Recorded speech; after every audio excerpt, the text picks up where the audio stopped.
Wie reich ist a armi Mutter von Karl Räther. Ich kenne armi Witfra, steht ganz allein auf der Welt, hat 7 lebendige Kinder, doch ke Hab, ke Gut und ke Geld. Die Witfra geht schaffe und putze und schafft bei der reiche Leid. Ihr Kinder müssen oft hungere in der seelische Weihnachtszeit.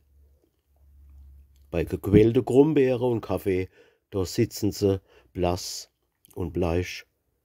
Sie kann ja nix anderes kaufen. Noch nicht einmal an Weihnachten gibt's Fleisch.